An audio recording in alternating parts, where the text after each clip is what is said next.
Esta noche yo quisiera compartirles una palabra.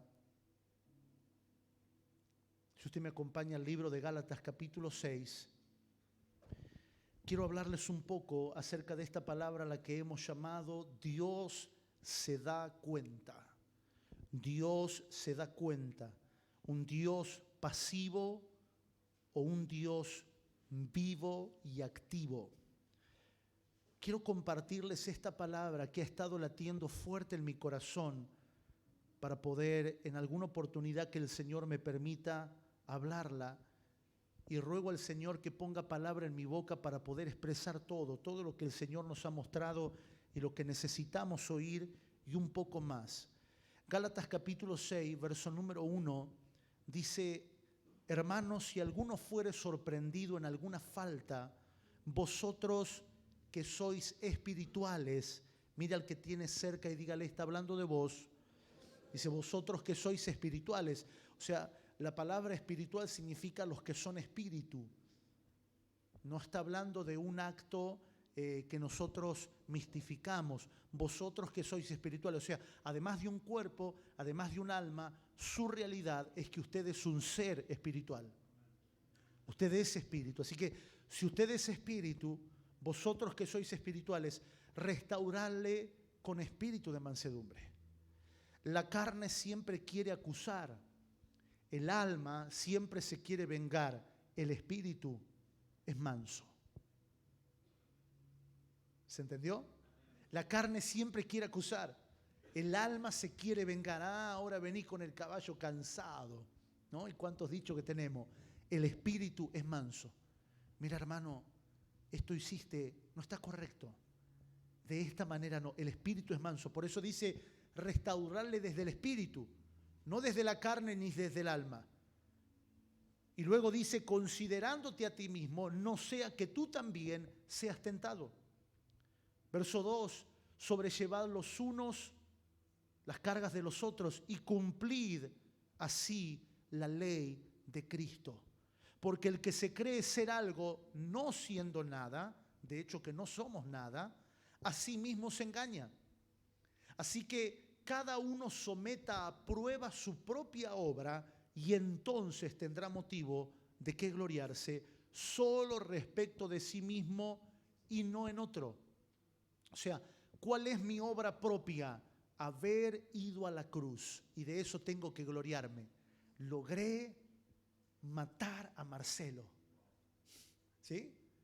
Logré vencerlo al desgraciado, del griego desgracia, y lo llevé a la cruz. Esa es mi gloria. No me puedo gloriar en otro. ¿Sabe quién la discipuló a Flor? Papá. ¿Sabe quién la ganó para el Señor a la pastora Romina? Yo. ¿Sabe cuántos años tengo de creyente? 50. No te gloríes en otro. Gloríate de tu propia obra. ¿Cuál es nuestra propia obra? Haber ido a la cruz. Habernos identificado en su muerte y en su resurrección. Esa es nuestra gloria. La pregunta esta noche sería, ¿tiene alguno de qué gloriarse? Deme un tiempito, pastor, ya me voy a gloriar. Mientras tanto, no nos podemos gloriar de nada, ni de que hemos llenado un salón, ni de que tenemos reuniones multitudinarias, de que hacemos eventos, hicimos la reunión de la ensalada, hicimos el juego de las camisetas. No, de su propia obra, no en otro. Verso 5, porque cada uno llevará su propia carga. El que es enseñado en la palabra, haga partícipe de toda cosa buena al que lo instruye. ¿Cuál será la cosa buena para hacer participar al que le instruye en la palabra? La cosa buena es lo bueno de lo que está produciendo la palabra en usted. No, puedo decir algo, no es una queja. No es una queja, ni mucho menos, ¿cómo se llama cómo se dice cuando uno demanda? No es una queja ni un reclamo. No es una queja ni un reclamo, pero son muy pocas las personas que dan testimonio de la palabra. Que dan testimonio así como esa palabra, yo aprendí, yo creí, pero no para gloria nuestra, sino porque es de lo único que la Biblia nos manda que hagamos parte, aquel que instruye en la palabra. Yo anoche, antes de ministrar a los jóvenes, estaba conectado con nuestra reunión en Tucumán. Ustedes saben que nosotros paralelamente tenemos reuniones en Almirante Brown, tenemos reuniones en Tucumán, y a veces quisiera clonarme para poder estar en todas las prédicas y escuchar a todos, porque cuando no lo puedo escuchar, después tengo que ocupar la semana para escucharlo en la grabación, en el video de YouTube. Y anoche estaba escuchando la palabra de uno de los ministros de la casa que estaba predicando. Y esta mañana le mandé un mensaje: gracias por esa palabra. Esa palabra que pronunciaste, ese verso que citaste, esa palabra era para mí, es para la congregación. Esa palabra es buena. Gracias por alinearte al Espíritu del Señor y predicar lo que el Señor quiere hablarle a la casa. Eso es lo que dice la Escritura: haga partícipe de toda cosa buena al que lo instruye. Haga partícipe de toda cosa buena al que lo instruye. Verso 7, a donde vamos a llegar. Verso 7. No os engañéis, Dios no puede ser burlado. Todo lo que el hombre sembrare, eso también segará. Vamos de vuelta. No os engañéis, Dios no puede ser burlado. Todo lo que el hombre sembrare, eso también segará. El que siembra para su carne, de la carne cosechará corrupción, se echará a perder. Mas el que siembra para el Espíritu, del Espíritu cosechará vida eterna. ¿Cuántos dicen vida eterna? Quiero empezar la prédica desde el final. Quiero esta noche predicar con spoiler, porque no estamos como predicadores para asombrar los sentidos de la gente, sino para sembrar una semilla eterna, dando a conocer el Evangelio de Dios. Entonces quiero empezar por el final. Esta palabra debe producir en nosotros la conciencia de la recompensa y del castigo que provienen de Dios. Debemos saber que tenemos un Dios que recompensa. Un cuadro sinóptico del libro de las recompensas sería hecho en base a Apocalipsis. El libro de Apocalipsis escribe los primeros 2 o 3 capítulos a la iglesia de Asia Menor, 7 iglesias que estaban en Asia Menor, pero también representativamente a la iglesia de Cristo. Y el libro de Apocalipsis es conocido como el libro de las recompensas, porque a cada iglesia, además de la exhortación, además de la manera en la que la iba a castigar, Dios le dice: te voy a recompensar de esta manera. Levante su mano y diga: Dios es un Dios de recompensa. Diga conmigo: mi Dios es un Dios de castigo, de corrección. El Señor le dice en el libro de Apocalipsis a la iglesia de Éfeso que si vencía, si perseveraba, le iba a dar de comer del árbol de vida que estaba en el huerto. Estaba hablando de darle de comer de Cristo directamente. Dios le dice a la iglesia de Esmirna que la recompensa, si ellos perseveraban y se purificaban, iba a ser que iban a tener una corona de vida. Y que en la segunda muerte, la muerte de la condena, la muerte del infierno, la condena eterna, no iban a sufrir daño, sino que iban a permanecer con el Espíritu del Señor. Dios le dice a la iglesia de Pérgamo que hay un maná escondido y que hay un nombre con naturaleza nueva que Él les iba a dar. Y podría estar así pasando por todas las iglesias como en un cuadro sinóptico. Pero lo que quiero decirte es que nuestro Dios es un Dios de recompensa. Dios recompensa y Dios sabe recompensar. Por eso el título de esta palabra: Dios se da cuenta.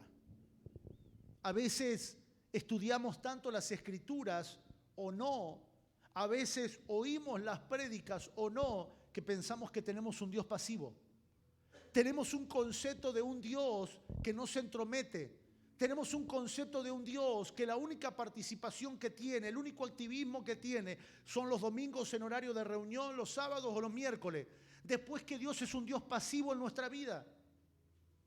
Pero en Apocalipsis descubrimos que todas las recompensas están relacionadas a una acción de parte de la iglesia. La iglesia que es usted, la iglesia que soy yo. El apóstol Pablo recoge este principio y el apóstol Pablo dice que aquellos que predicamos el Evangelio, él sembró, Apolos regó, el crecimiento lo da Dios, pero conforme cada uno haga la tarea, será recompensado. Conforme cada uno haga la tarea, será recompensado. No es lo mismo la recompensa que recibe el que riega que aquel que ha sembrado.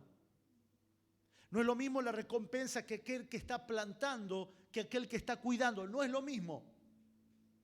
Pero Dios recompensará a cada uno conforme su labor. Conforme su labor. A veces hacemos un trabajo de una manera tan limitada. A veces le damos al Señor un servicio tan pobre, tan mediocre, que si lo hiciéramos en un trabajo nos echarían. Y queremos una recompensa de primer nivel.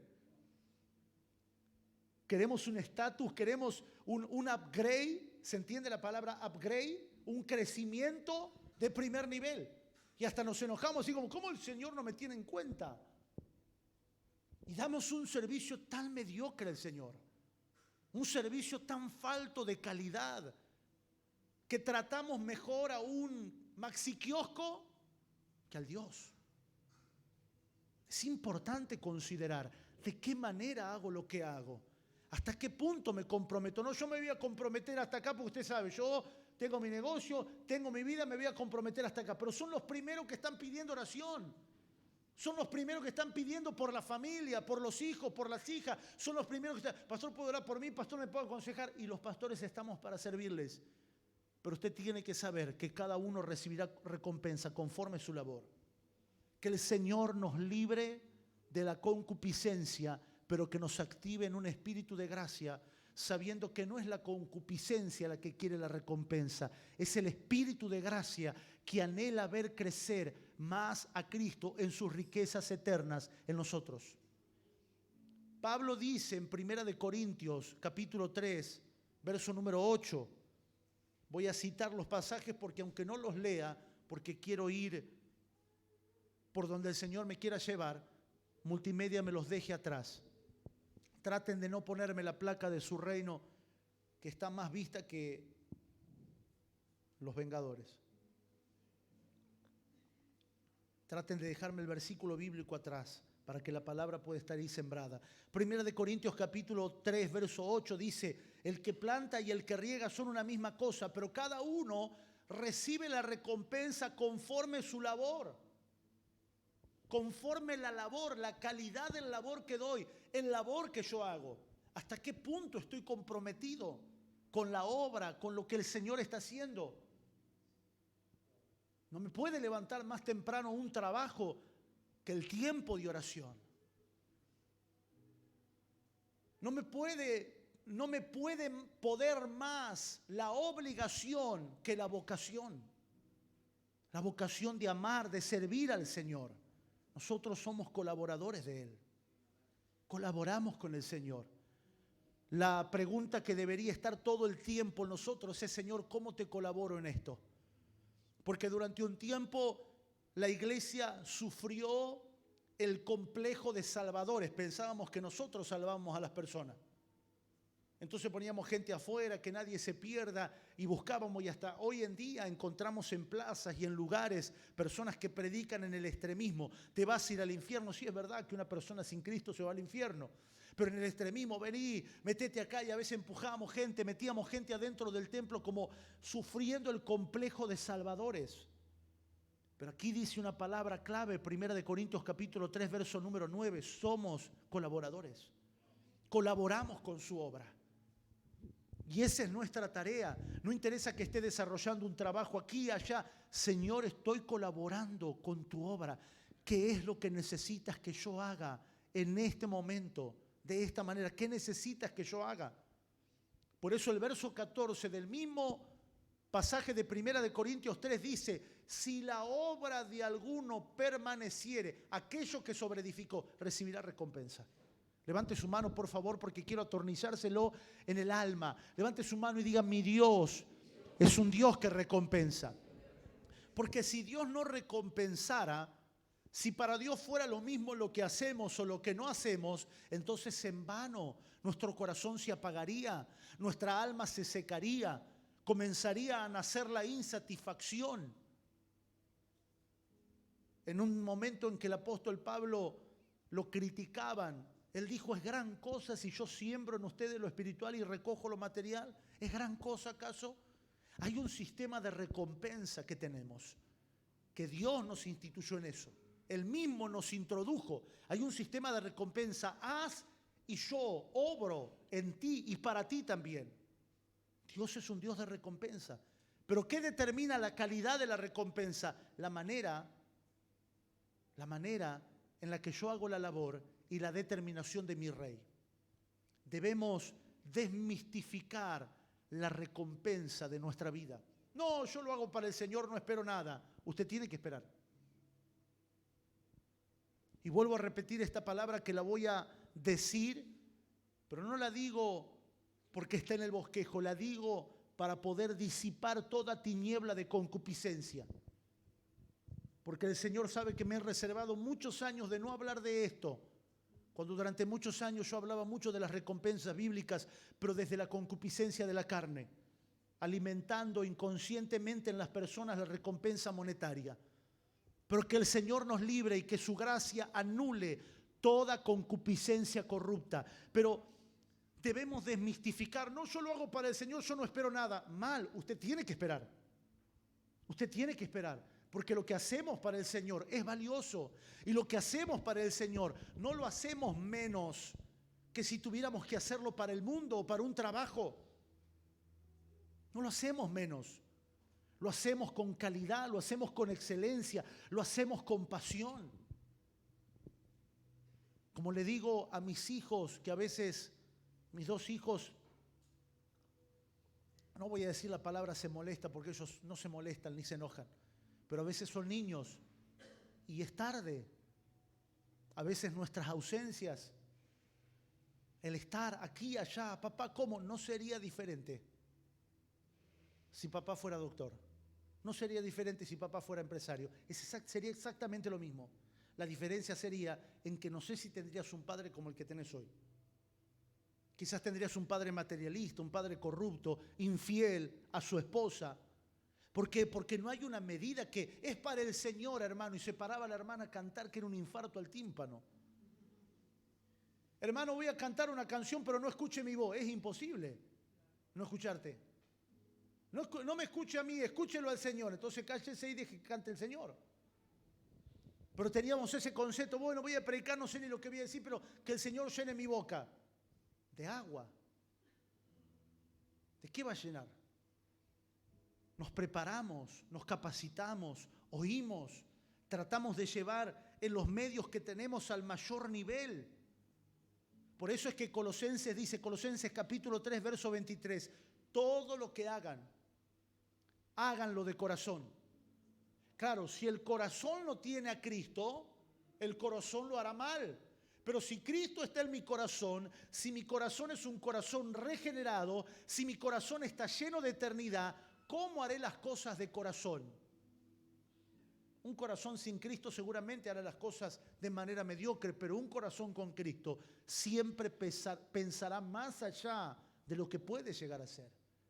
Todo lo que hagan, háganlo de corazón como para el Señor y no para los hombres. ¿Sabiendo qué? Verso 24. ¿Sabiendo qué? La recompensa de la herencia, porque a Cristo el Señor servís. Porque a Cristo el Señor servís. Esta es la recompensa. La palabra nos manda a hacer lo que hacemos con un corazón regenerado y con una conciencia de recompensa. Con una conciencia de recompensa. Nadie se pasa 3 horas cocinando para después no comer nada. O decir, bueno, salió mal, no hay problema, se lo hace vuelta. No, yo le dediqué tiempo, le puse corazón, quiero saborear esta comida. Todo lo que hacemos está en un sistema de recompensa o de castigo.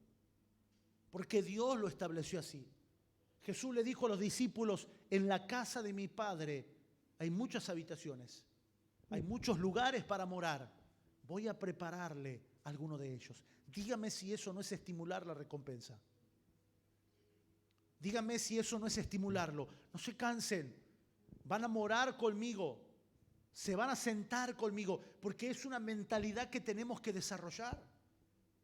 Así como la recompensa, el castigo que Dios utiliza no para matarnos, diga conmigo, para disciplinarnos. El hecho está en identificarlo. La iglesia le ha dado mucho a las tinieblas que no le pertenecía. La iglesia le ha acreditado al diablo y a los demonios cosas que provenían de Dios. La iglesia le ha concedido demasiada publicidad gratis a las tinieblas. Cuando Dios está operando muchas cosas, claro, una iglesia que no madura en términos de recompensa, el diablo es un gran problema.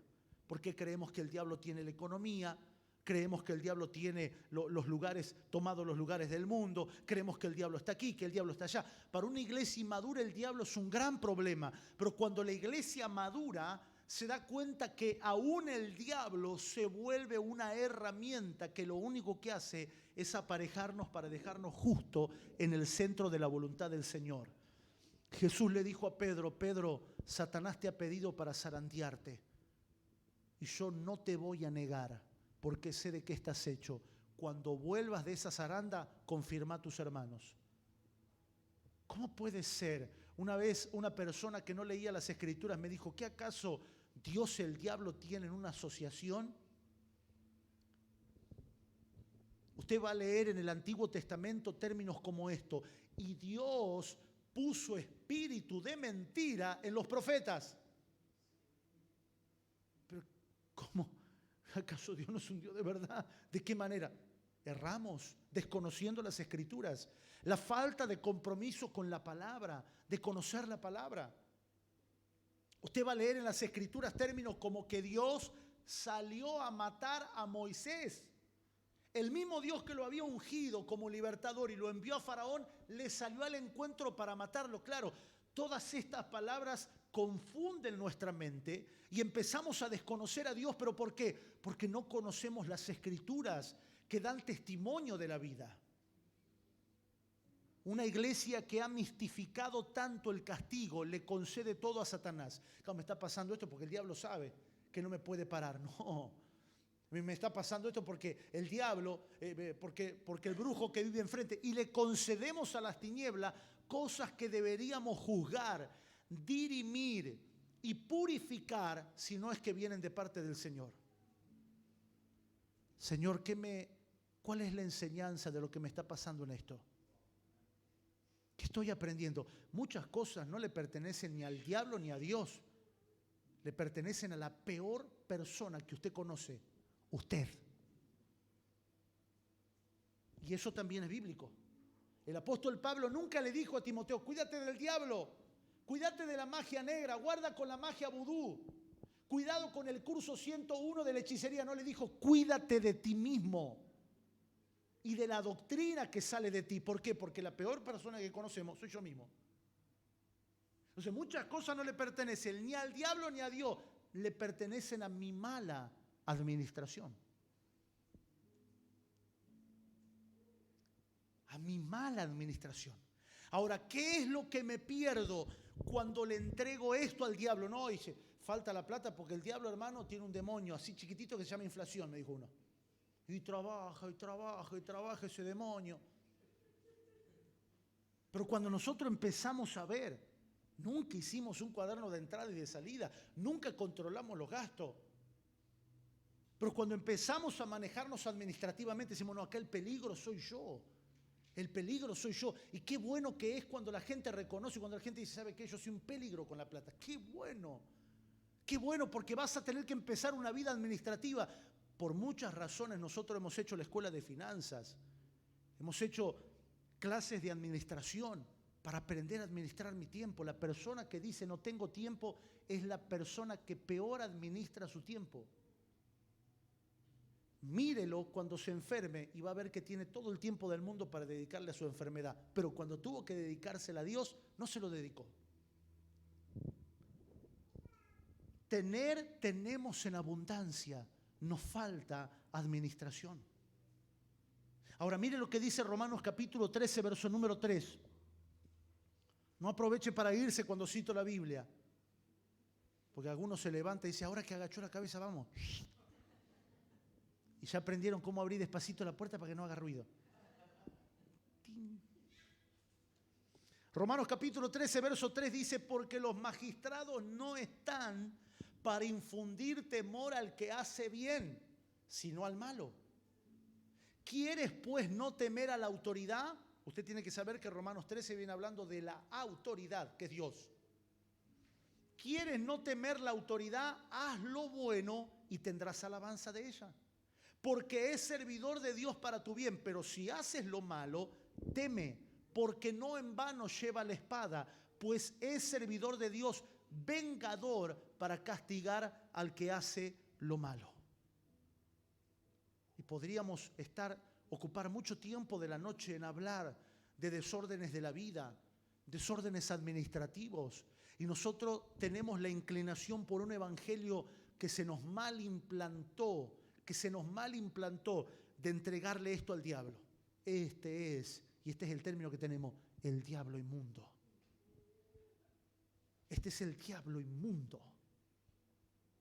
Cuando algunas cosas se resolverían con administración. Por eso cuando Pedro lo mete en una deuda a Jesús, Jesús le hace una pregunta administrativa.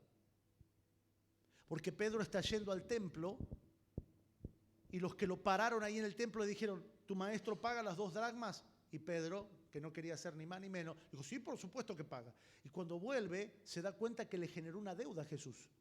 Entonces Jesús le enseña administración. Jesús, antes de que él hable, le dice, Pedro, ¿a quién habría que cobrarle para entrar al templo? ¿A los extranjeros o a los hijos?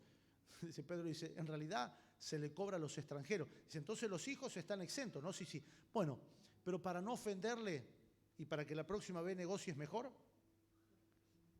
pescá y en el pescado vas a encontrar lo que necesitas para pagar esa deuda.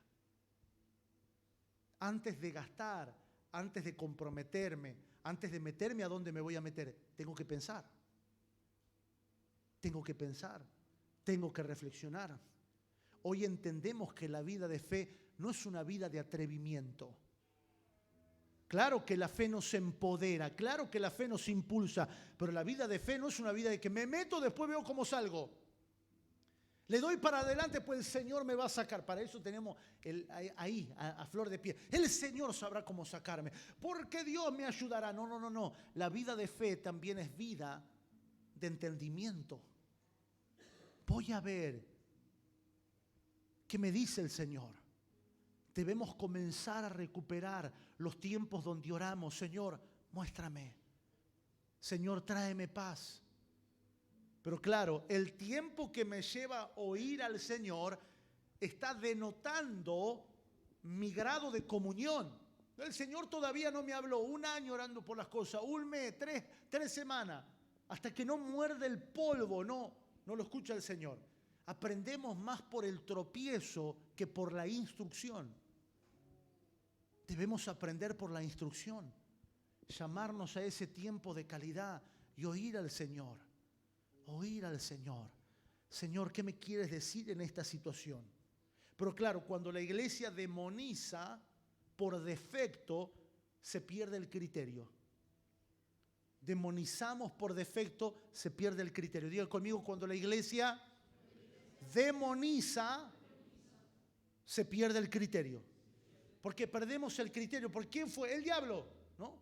Y me recuerdo un dibujito de Dante Gebel, de historieta, porque Dante Gebel en un tiempo hacía una revista y dibujaba para una revista, hacía chistes cristianos, y el diablo lo había dibujado al diablo llorando afuera de la puerta de la iglesia, diciendo que todos lo culpaban a él y que él no tenía la culpa de todo. Porque hoy no lo vemos, pero hubo un tiempo donde el diablo era el hacedor de todo y nosotros éramos los inocentes. Entonces, cuando la iglesia demoniza, ¿qué se pierde? Se pierde el criterio. Se pierde el criterio del Señor. Se pierde la posibilidad de poner nuestra vida bajo escrutinio. Vamos a ayornarnos con la época electoral. De poner nuestra vida bajo escrutinio. David dijo, examíname, Señor. Revisa si hay en mí camino de perversidad. ¿Qué acaso David no sabía si él era perverso o no lo era, en realidad no lo sabemos. En realidad tengo la autoridad del Señor y tengo la autoridad bíblica para decirte que hay cosas en usted y que hay cosas en mí que son perversas y nosotros no las sabemos. No nos damos cuenta, las naturalizamos.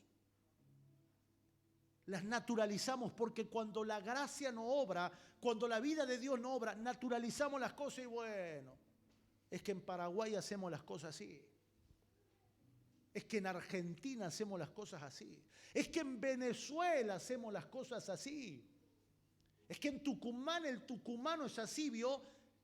Si nosotros ponemos nuestra vida bajo el escrutinio del Señor y le decimos, Señor, examínanos. ¿Cuántos se atreverían a pasar por un examen? Pregúntele a los alumnos del CEMAD. Pregúntele a los alumnos de la Escuela Libertad. ¿Hay examen? Yo he sido profesor del Instituto Canción y de otros institutos bíblicos y hasta de institutos teológicos, y en algunos he tenido la posibilidad de participar dando materias extraordinarias. Y una de las cosas que vi ha sido el pánico de la gente por el examen. ¿Van a tomar prueba? ¿No?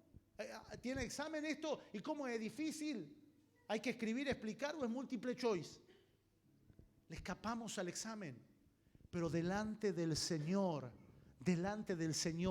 el examen es para bien. Porque Dios no te examina para desaprobarte. El Señor te examina para señalarte el error y para decirte, te he dado mi vida para que esto se solucione en ti. Te he dado mi vida para que esto se solucione en ti. En otras palabras, envié a mi hijo a morir en la cruz para que no sigan matando animales. Maté a mi hijo en la cruz, el cordero inmolado fue muerto en la cruz, su sangre fue derramada para que ustedes no tengan la religión de matar animales todos los años. Te di a mi hijo morando dentro de ti para que no tengas un tabernáculo a donde tengas que ir y se crea una religión de ir al lugar santísimo, de ir al arca del pacto, de pasar y de tocar. He dado fin a la ley de Moisés porque nunca fue escrita para la humanidad, fue escrita para Cristo. Y te he dado en tu corazón de carne, lo saqué de piedra, lo puse de carne y te he dado la ley del espíritu de vida. O sea, el Señor te examina no para condenarte, no para avergonzarte, sino para señalarte y para decirte, aquí va a operar mi gracia. Levante sus manos, por favor. Levante sus manos. Que la operación de su gracia señale en nosotros las cosas que están trayendo pérdida, las cosas que están produciendo pérdidas a largo plazo. Que la operación de su gracia revierta, levante sus manos, que la operación de su gracia revierta toda fuerza del engaño, de corrupción que quiere matar, que quiere traer muerte. Que podamos exponernos al examen del Señor, que podamos decirle, Señor, examíname y señala dónde está lo perverso, lo torcido. Aleluya. Cuando otorgamos al diablo lo malo y a Dios lo bueno, ¿qué problema? ¿Cuál es el problema de que lo malo es el diablo y lo bueno es de Dios? El problema es el juez que dirime qué es bueno y qué es malo. El problema es que lo bueno y lo malo crecen en el mismo árbol. Nuestra medida de juicio no debe ser lo bueno o lo malo. Nuestra medida de juicio debe ser, ¿tiene vida de Dios o no tiene vida? No es lo bueno y lo malo. Lo bueno y lo malo es el mismo árbol. Porque el juez es el mismo. Soy yo. Esto que me está pasando es del diablo, pastor. No sabe cómo estoy sufriendo. Y vemos a Pablo que le dice a Timoteo, tú sufre penalidades como buen soldado en Jesucristo. No, esto es de Dios. Es de Dios porque se están abriendo todas las puertas. ¿Cuál es el problemita así? Que el juez sigue siendo usted. Entonces deberíamos tener un compromiso de no llamarle bueno o malo a nada que Dios no lo diga. Por eso Jesús no permitió que nadie lo llame bueno, porque los parámetros de bondad, los parámetros de buenura que el pueblo de Israel juzgaba eran completamente religiosos. Oh, maestro bueno, no me llames bueno. El único que es bueno es Dios. O sea, ¿por qué Jesús no permitió que el hombre le llame bueno? Porque quien determina qué es bueno es Dios. Él es el juez, Él es la sustancia de lo bueno y Él dice que es bueno. Jesús no se había graduado en la cruz, por lo tanto su estado de bueno estaba por ser aprobado. Jesús estaba en trámite. No me puede llamar bueno hasta que no haya completado la obra que el Padre me pidió. Vamos a Romanos capítulo 12, verso número 1, por favor. Leamos juntos esta palabra. Romanos capítulo 12, verso número 1. Usted lo conoce, dice, así que hermanos, os ruego por las misericordias de Dios, que presentéis vuestros cuerpos. ¿Qué nos pide que presentemos? No dice que traigamos el alma, no dice que traigamos el espíritu, dice el cuerpo, que ya comprende alma y espíritu, voluntad. Que presentéis vuestros cuerpos en sacrificio vivo, santo, agradable a Dios, que es vuestro culto racional. Me agrada esta expresión del culto racional. Lo que Dios nos pide no es algo irracional. Dios no está pidiendo cosas irracionales. Dios está pidiendo cosas racionales. Cosas que a la mente se razona y uno dice, esto no está fuera de órbita. Ahora, presentamos nuestro cuerpo como un sacrificio vivo.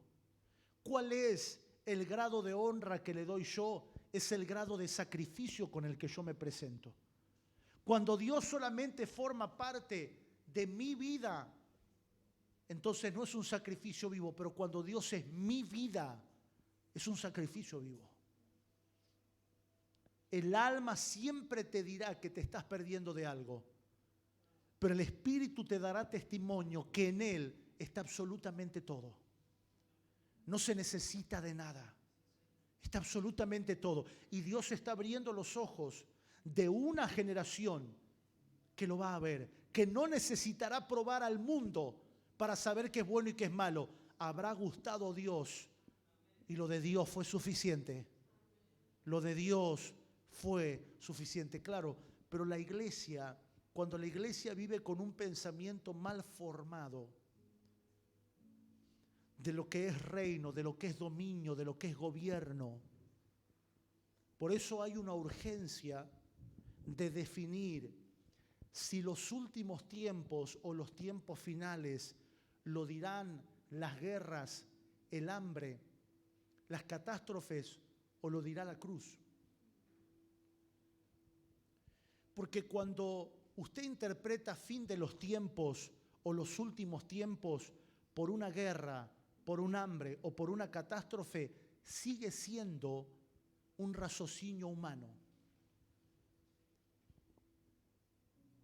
Pero cuando la cruz determina cuáles son los últimos tiempos, todo tiene otro color. Porque uno vive no con el temor de lo que está pasando, sino con el pensamiento dominante de lo que estamos gobernando. De lo que estamos gobernando. ¿Qué es lo que estamos gobernando? Como el reino de Dios es espiritual, todo lo natural se puede caer. O al revés, lo natural se puede levantar. Ni lo uno ni lo otro afecta a lo que Dios está gobernando. Sé que nosotros somos seres sensoriales y que a veces anhelamos ver aquello que es espiritual. Se mostrará, a su tiempo se mostrará. Siempre me causó mucha curiosidad cuando empecé a estudiar las Escrituras. ¿Qué habrá sido de la vida del Jesús de carne desde los 2 años hasta los 30 años? Porque la Biblia guarda un manto oscuro sobre eso y lo levanta un poquitito a los 12 años. Lo levanta un poco a los 12 años cuando vemos que Jesús toma la decisión de quedarse en el templo y sus padres lo buscan durante 72 horas agonizantes. A los 12 años Jesús ya estaba listo. Si él asombraba la sabiduría de los maestros, también podía hacer milagros. Es indiscutible. Si él podía contestar las preguntas de todos los escribas, entonces también podía caminar sobre el agua, podía hacer milagros, podía multiplicar la comida. Pero no era el tiempo. Sé que nosotros anhelamos ver la manifestación de lo espiritual, pero Dios tiene que trabajar primero con nuestra concupiscencia. Dios tiene que trabajar primero para que la medida de su gracia crezca, de tal manera que cuando lo natural se manifieste, cuando lo natural explote, cuando veamos las cosas que van a comenzar a ocurrir alrededor nuestro, no nos consuma. No nos consuma. Saúl, que fue escogido por Dios a pedido de Israel, que Dios le dio espíritu de profecía, que lo honró, lo levantó en alto, era de una casa que no pertenecía al linaje de los reyes y Dios lo hizo rey de Israel a Saúl. Saúl fue comido por el pueblo. El grado de desobediencia que él desarrolló hacia Dios fue por causa de lo que sus ojos veían y lo que su concupiscencia anhelaba. No, lo que pasa es que se me desbandaba el pueblo. La gente se me iba y yo digo, tengo que hacer algo. Entonces agarré, sacrifiqué un par de animales, hice un poquito de humo ahí, dancé un poquito y la gente quedó contenta. Y vino Samuel, el profeta, y le dijo, locamente hiciste. Esto que acabas de hacer te costó el reino. Dios te ha desechado y has salido a la búsqueda de alguien conforme su corazón. Y dice que Saúl lloró y se aferró de los vestidos de Samuel a tal punto que se desgarraron los vestidos. Y Samuel lo miró y le dijo, el Señor rasga el reino de ti hoy y se lo entrega a un prójimo mejor que tú. Porque cuando nosotros no estamos listos para ver la manifestación de lo que Dios va a hacer en lo natural comienza a comer nuestro corazón. La medida de su gracia tiene que crecer primero. Por favor, repítanlo, la medida de su gracia. Diga conmigo, la sustancia de su gracia tiene que crecer primero. Claro, Dios se da cuenta cuando nosotros lo valoramos o no lo valoramos. ¿Cuál es el grado de nuestra alegría cuando algo natural pasa y ¡oh, Señor! Gracias, Señor. Que nuestra valoración a Dios no pase por lo que ocurra delante de nuestros ojos. Que el Espíritu Santo nos hable cada día para que en medio de tu día común y normal usted pueda sentir la emoción y el agradecimiento de tenerlo a Él, aunque tenerlo a Él no te ha concedido todo en lo natural. Pero no, somos agradecidos cuando nuestros ojos ven. Somos agradecidos cuando nuestras manos tocan. Somos agradecidos cuando lo podemos ver. ¿Habrá alguien que dé gracias al Señor en medio de la enfermedad? ¿Habrá alguien que dé gracias a Dios en medio de la necesidad? ¿Acaso nuestra alabanza sonará mejor si tenemos mejores equipos de sonido? ¿Acaso nuestras reuniones serán mejor si tenemos más puesta en escena? ¿Habrá alguien que pueda ver al Señor en medio de las necesidades profundas? Dios se da cuenta cómo lo tratamos. Dios se da cuenta. Él no puede ser burlado. Él no puede ser burlado. Dios deja pasar muchas cosas de nosotros. Lo que no dejará pasar es que nosotros menospreciemos a su Hijo. Y traté de buscar algunos pasajes bíblicos, pero el Señor no me lo permitió. Yo quería, en esta palabra profética que el Señor me dio, quería fortalecerlo con algunos pasajes bíblicos, pero el Señor no me lo permitió. nace una oración en mi espíritu y dice: Señor, no permitas que menosprecie a tu hijo. Dios dejará pasar muchas cosas. Lo que Él no dejará pasar es que menospreciemos a su hijo. Que consideremos que tiene más el que más tiene. Que consideremos que es mejor el que mejor es. Cuando menospreciamos la vida de su hijo en nosotros. Cuando menospreciamos la vida de Cristo en otros, Dios no lo dejará pasar. Dios no lo dejará pasar. Volvemos a crucificar a Cristo otra vez, pidiéndole al Señor cosas que ya nos dio. El apóstol que escribe a los hebreos dice: hermano, no echemos de vuelta el fundamento para las obras muertas.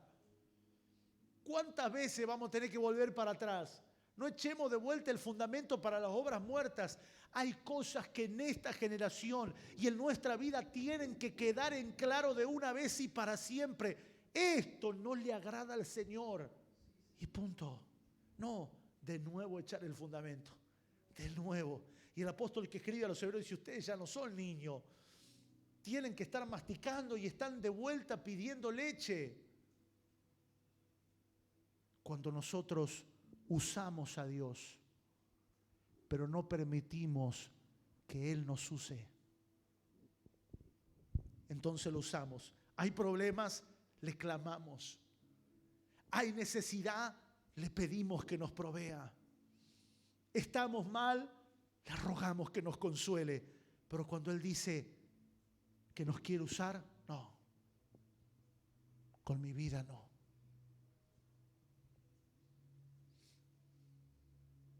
Con mi vida no. Su señorío es descrito por la manera en la que yo lo honro. El señorío de Cristo en mi vida es descrito por la manera en la que lo honro. Porque todos pedimos ayuda estando con el agua al cuello. Pero el asunto es cuando Él necesita usar nuestras vidas para algo. Comenzamos a vivir en la eterna provisión del reino. Comenzamos a vivir en la plenitud de la vida del reino. Miren lo que dice Hebreos capítulo 10. Este pasaje quiero leerlo, por favor, y vamos a finalizar. Wow, cómo pasa el tiempo. O el cronómetro quedó desde que empezó a cantar Franco. Hebreos capítulo 10, verso 24, por favor. Dice: considerémonos unos a otros para estimularnos al amor y a las buenas obras. ¿Cómo tenemos que estimularnos? Al amor y a las buenas obras. Mire lo que está a su lado y dígale: por favor, amá a otros y hace buenas obras. Hace buenas obras. Mírelo de vuelta, dígale: ¿me invitas a cenar? Ya que estamos hablando de buenas obras, vamos a aprovechar la volada, a ver si alguien se juega. Cómo se despertaron, Verso 25 dice: no dejando de congregarnos como algunos tienen por costumbre, sino exhortándonos, y tanto más cuando veis que aquel día se acerca. Porque si pecáremos voluntariamente, después de haber recibido el conocimiento de la verdad, ya no queda más sacrificio por los pecados. O sea, el sacrificio está cuando no conocemos la verdad. Pero dice: queda una horrenda expectación de juicio, de hervor, de fuego, que ha de devorar a los adversarios. El que viola la ley de Moisés por el testimonio de 2 o 3 testigos muere irremisiblemente. ¿Cuántos dan gracia que no estamos más bajo la ley? Pero dice el verso número 29: ¿cuánto mayor castigo pensáis que merecerá? No dice que recibirá, dice que merecerá el que pisoteare al Hijo de Dios y tuviere por inmunda la sangre del pacto en la cual fue santificado e hiciere afrenta al Espíritu de gracia. No dice que recibirá el castigo, dice merecerá. ¿Cuánto más? Porque a veces interpretamos eso, ¿no? Bueno, pero estamos en un tiempo de gracia. ¿Y cuánto más piensa usted que se merece el castigo en la gracia que en la ley? ¿Que es menor? No es mayor. ¿Por qué es mayor? ¿Me permite que se lo explique? ¿Por qué es mayor el castigo en la gracia que en la ley? Porque en la gracia usted tiene todo lo que necesita. En la ley nadie lo tenía. La ley te pedía que no mates y no te ayudaba con la naturaleza de asesino. ¿Cuántos han experimentado esos instintos asesinos en algún momento? Mienten bien, ¿eh? ¿Eh? ¿Qué te decía la ley? No mates. Y sí, pero me sale del alma. ¿Qué te decía la ley? No robes. ¿Cómo? Pero en la gracia, el Señor te dice, no murmures. ¿Pero por qué te dice no murmures? Porque en usted está la capacidad de echar fuera la murmuración por medio de la gracia que obra en usted. Por eso dice el Señor, no dice el Señor que va a castigar, dice, ¿cuánto piensan que se merece de castigo alguien que teniendo todo no hace nada? Ponga sus manos hacia adelante y diga conmigo, en este evangelio de gracia se me dio una naturaleza, se me dio un poder que debo conocerlo y que debo usarlo. Hay un poder en el entendimiento de lo que se nos fue dado cuando nos paramos frente a toda adversidad y decimos, no, yo no soy más esa persona. Yo he sido redimido. No, yo no soy más aquel que tenía miedo. Yo soy una persona que me esfuerzo en la gracia y que la gracia vive en mí, ¿no? Y ahí está la sustancia de la naturaleza del Señor. Porque antes, cuando no teníamos esa naturaleza, éramos arrastrados por el pecado, arrastrados por todo. Pero hoy nos paramos frente a eso y decimos, no, conmigo no. Porque yo tengo la vida eterna del Señor en mi vida. No, conmigo no. Cuando empieza el temor a la muerte, cuando empieza el temor a los demonios, decimos, ¿por qué tendría que temer? Si el Señor me ha dado la autoridad que Él recogió y que Él tomó en la cruz del Calvario sobre todos los adversarios. ¿Por qué habría de temer?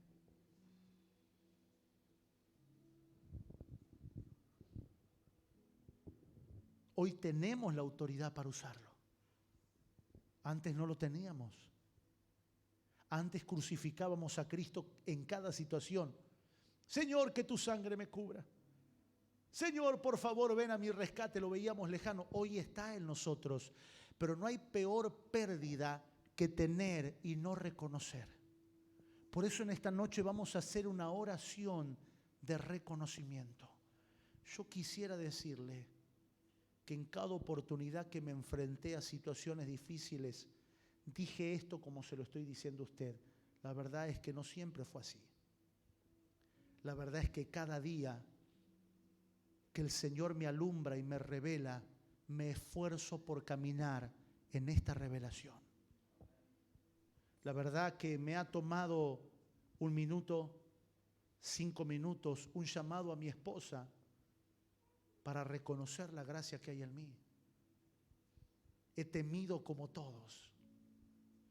Estuve hospedado en un hotel en Capital Federal en Buenos Aires porque estaba participando de un evento importante a 15 cuadras de allí.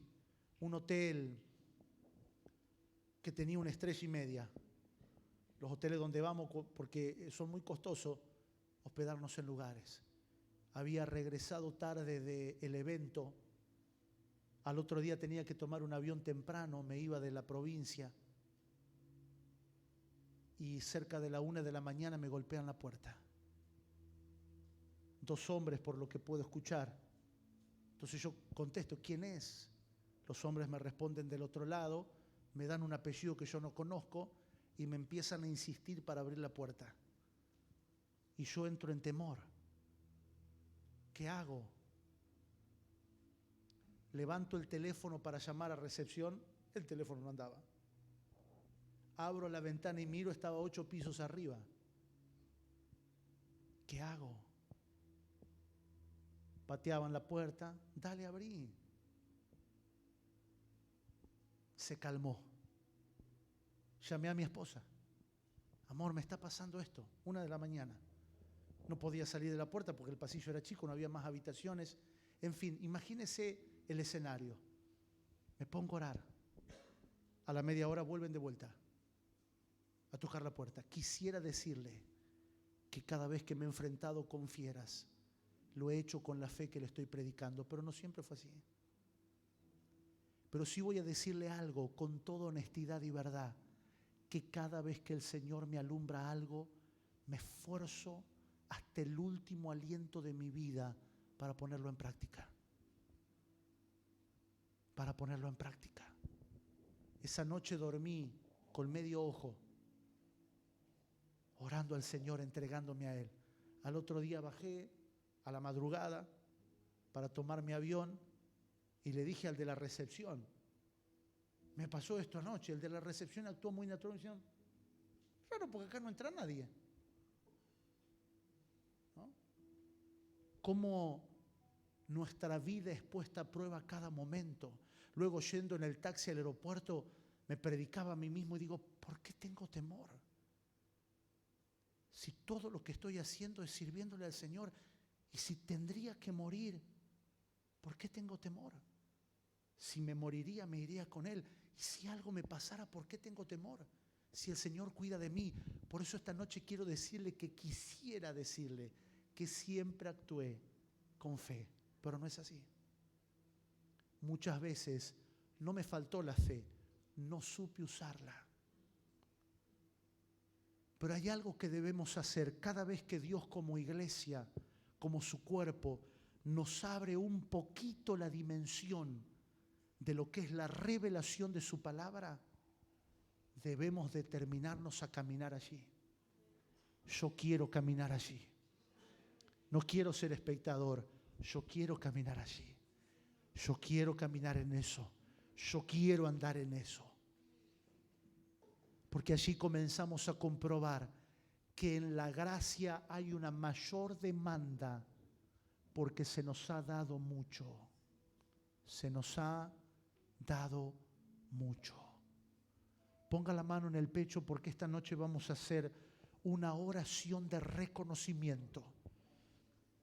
Y le aseguro que usted hoy se irá a su casa con un grado de reconocimiento y de luz como nunca antes lo ha experimentado.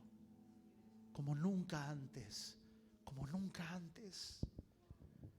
Si usted quiere poner sus 2 manos en su pecho y comenzar a pedirle al Señor esta noche que alumbre directamente los ojos de su entendimiento para que podamos verlo a Él, que podamos ver las riquezas de la gloria de su gracia, que podamos ver la herencia eterna que se nos ha sido dada como hijos, que podamos ver que la vida que tenemos y que está en nosotros no es una vida pasajera, no es una vida liviana, es una vida poderosa, es una vida sustanciosa. Te animo a que puedas orarle conmigo al Señor y pedirle esto que vengo pidiendo cada día. Señor, aumenta la medida de tu gracia en mí. Aumenta, Señor, aumenta, no porque no se nos haya dado todo, aumenta porque hay espacios que la gracia tiene que ocupar. Yo no sé cuáles son tus miedos o tus temores, sé cuáles son los míos. Yo no sé cuáles son tus luchas y tus ánimos, sé cuáles son los míos. Pero pídele al Señor conforme lo que estés viendo esta noche, lo que el Espíritu te deje ver. Lo que el Espíritu te deje ver, lo que el Espíritu te deje ver, conforme lo que te deje ver, pídele al Señor, aumenta la medida de tu gracia en mí. Aumenta la medida de tu gracia en mí, Señor. Que todo temor, que todo miedo, que todo pecado sea quitado de mí por causa de la operación de tu gracia.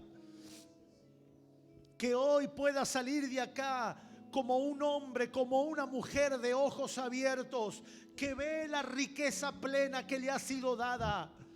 No solamente fui salvado, no solo fui perdonado, no solo eso, he sido lleno de toda la plenitud del Señor. De toda la plenitud del Señor. He sido lleno. He sido lleno. ¿Cuál sería la manera de no recibir, de no ser merecedor de peores castigos que cuando estábamos bajo la ley? Te lo está diciendo Hebreos. Estimúlate al amor. Estimúlate a las buenas obras. Somos demasiado solitarios. Somos demasiado duros con nuestro hermano. Somos demasiado soberbios, orgullosos. Por eso Hebreos está diciendo, estimúlense al amor y hagan buenas obras. Hagan buenas obras. Hagan buenas obras. Porque de esta manera la estimulación del amor y las buenas obras producen en nosotros un conocimiento continuo de su verdad. Un conocimiento continuo de su verdad. Cuanto más amamos, cuanto más buenas obras tenemos, más conocemos de su verdad. Mi hermano, el conocimiento de la persona de Cristo no reside en cuanto conozcas de Escritura solamente. Hay gente que conoce mucho de Biblia y es religioso. El conocimiento de Cristo no consiste solamente en conocer la revelación del nuevo pacto. El conocimiento de Cristo depende de las buenas obras que hagamos y de la medida de amor que expresemos hacia nuestro hermano. Ahí lo conocemos a Él, porque Él ha decidido esconderse, ha decidido guardarse dentro de nuestros hermanos. Sí, hay algunos hermanos que sufren de inmadurez. Sí, hay algunos hermanos que no tienen todas las buenas obras. Voy a obrar en paciencia. Voy a tener paciencia con mi hermano y voy a amar. Voy a amar. Voy a amar. Voy a amar. Porque hoy es un hermano que hace años conoces en la iglesia, pero mañana será una persona que está perdida en todo tipo de perversiones. La pregunta es, ¿cómo voy a amar a alguien que el Señor me manda a amar si no puedo amar a mi hermano que lo conozco hace años? La medida de su amor aumente en nosotros. Que la medida de su amor aumente en nosotros. La medida de su amor para ser estimulado a las buenas obras.